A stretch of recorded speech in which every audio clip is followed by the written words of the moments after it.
And now, said I, here is an allegory to visualize the scope in which our nature may be illuminated or beclouded.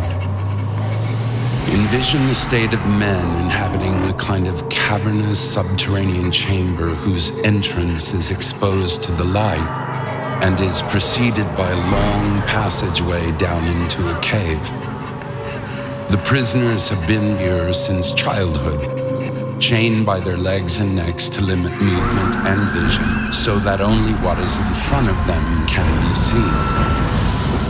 The chains will not allow their heads to turn. Further up is the light from a fire which burns from behind the men. Between the captives and the fire is a trail with a parapet built along it, like a partition at a puppet show, hiding the performers as they animate their puppets over the topside. Imagine that behind this partition, people are moving along and carrying various synthetic objects, including figures of men and animals made from wood, stone, or other materials, whose forms are projected above the parapet.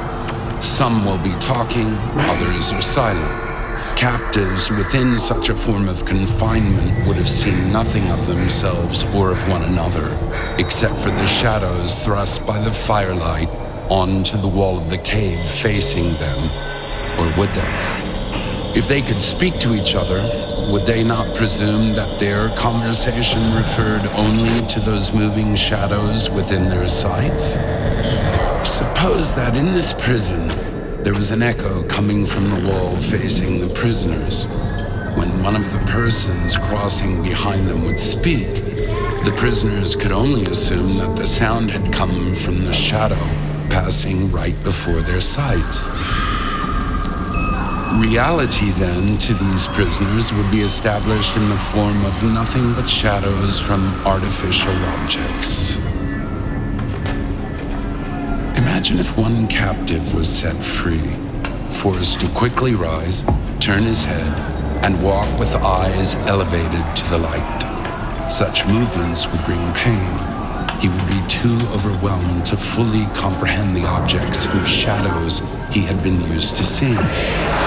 If he were forced to focus on the light from the fire, would he not feel his eyes aching, thus prompting him to escape and turn back to the objects that were in plain view, persuaded that they were much clearer than the new objects shown to him? What if someone dragged him up the coarse and lofty climb into the sunlight? Would he not feel pain and irritation from such treatment? Upon entering the light, would the brilliance entering his eyes keep him from seeing anything he was now told was real? He would need to adapt prior to seeing what was in the upper world. Finally, he could then view the sun and ponder its nature. He would now begin to conclude that the sun controls and is responsible for everything in the visible world, and in a way is the root of everything that he and his counterparts used to witness. If reminded of his fellow captives and what was past as sagacity in his previous place of dwelling, the change would bring him happy thoughts, but also pity for them. Would our liberated captive prefer to live his old life over enduring what may lie ahead? What would happen if he had chosen to return to his former place of confinement in the cave? He would find his eyes filled with darkness, coming abruptly out of the sunlight. It would take some time for his eyes to adjust. While his eyes adjusted, it may be compulsory for him to provide a point of view regarding those shadows on the wall, competing with those prisoners who had not been released. All of this while they laugh at him and say how all that was gained from his ascent was his return with loss of sight. They would surely kill the one who was trying to set them free and lead them out of darkness if they could lay their hands upon him.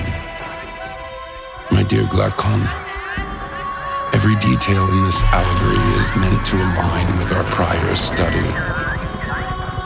The area exposed to us through the sense of sight correlates with the prisoner's dwelling. The firelight within that region corresponds to the power of the sun.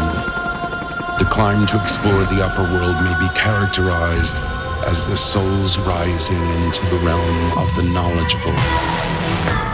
The form of goodness, with tremendous difficulty, is the final idea to be grasped within the sphere of wisdom. Upon recognition, one must conclude that this is the root of whatever is good and just. In the visible world, it gives birth to light and to the ruler of light. In the conceptual world, it is the autonomous progenitor of truth and intelligence. Without experiencing a vision of the form of goodness, one cannot engage with wisdom in matters of state or in personal matters. If correct, then we must conclude that education is not what some claim it to be by those who pretend to place knowledge within a soul that does not carry it, as if sight can be placed within eyes that are blind. Actually, our own understanding proclaims that every man's soul possesses the ability of learning the truth and the organ to identify that truth with, just as someone may have to turn their entire body in order to expose an eye to light over darkness. The entire soul must also be turned away from an evolving world until the eye is able to endure the study of marvelous brilliance we refer to as the good. Therefore, there may be a discipline designed to safeguard the soul from losing its direction, a safeguard which assures that the soul will rotate its view away from the wrong direction and into where it should be.